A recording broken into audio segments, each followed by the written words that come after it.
All right, so let's talk about. There's a lot of things we could talk about, but I want to talk about Concrete Rainbow first, Yeah. and how you got into writing it. Yeah. It's interesting. I'm not. It just came out, so you're catching me pretty fresh. Like I'm still sort of. I'm still sort of on my heels as far as like what it was I actually did. You know, it's a coming age story of a mixed race boy growing up in Ewa Beach, Hawaii, in the early '90s, and we talked a little bit about this, but Hawaii in the '90s, there were pockets of some crystal methamphetamine took off in Hawaii in the '90s, and it was actually sort of ground zero for the crystal meth epidemic that would eventually spread throughout the United States of America, and it was sort of tested here. And when I was doing some research for the book, I mean, it was literally that. Like there was a couple of crime families that were sort of testing it out here to see how it would sell and how things would work, and then they were going to branch out, and it decimated entire neighborhoods. It decimated on the west side in particular. And so this boy is growing up in the midst of that. Now, the story is told from his perspective, and so he's not aware of sort of these larger, the larger epidemic, the larger, he's going through his own sort of personal journey. But all of this is sort of the backdrop to his adventure. And he just, he starts here, and then he just goes down, down, down, and eventually hooks up with an organized crime family and continues the downward spiral until he can sort of awaken his own sense of morality and his own vision of the world around him, so that he can free himself from the choices that he continues to make. Wow. And but what's cool about it is he's a poet. And so he's sort of trying to analyze the world, and he's when he can't really articulate it, he's writing these ridiculously profound and articulate poems, and that's helping him to sort of flush out some of his thoughts and some of his emotions, and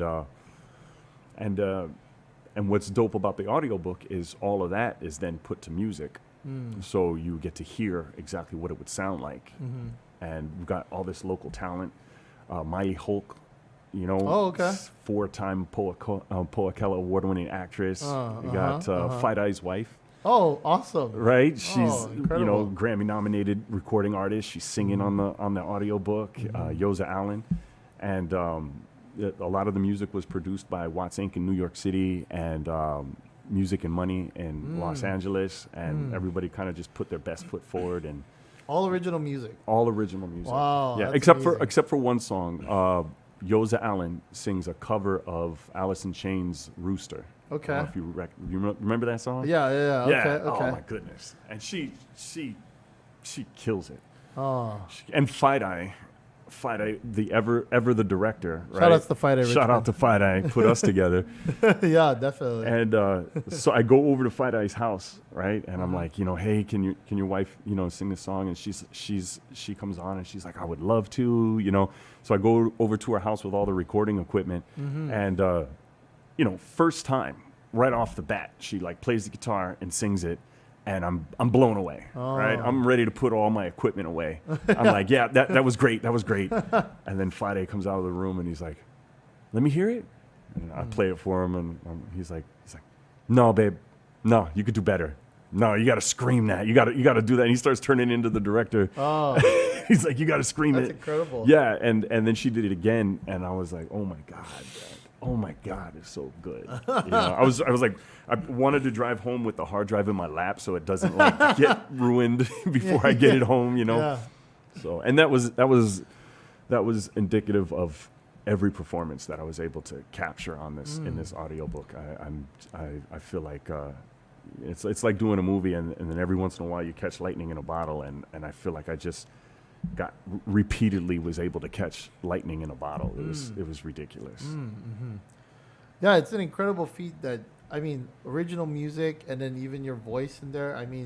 with audiobooks, I feel like a lot of the times it's just people just narrating it, but Right. you put a little bit of your own theatrical style into it, which I really appreciate because you don't see that very often, I think. I feel like, and you know, since we're just sitting here talking, like I feel like I don't know if you know Tupac. Yes. You know, and he's like, I peeped the weakness in the rap game and sowned it. You know, it's Oh, like yeah. I feel like I see an opening here. Like I've been listening to audiobooks for the last couple of years, searching for anything that is doing what I did, and there's nothing. Nothing. You know what I mean? And so the book alone, on paper, reading it is an epic journey just on the paper. But then moving into this arena, into the audiobook, you don't, number one, you don't hear very many books about our neighborhoods, you know, with all of the different languages and all of the different accents and all of the different types of pigeon. Yeah. You know what I mean? Like you don't hear that. And you know, I grew up with it. It's in my ear. So you'll hear on the audiobook, you hear all of the voices.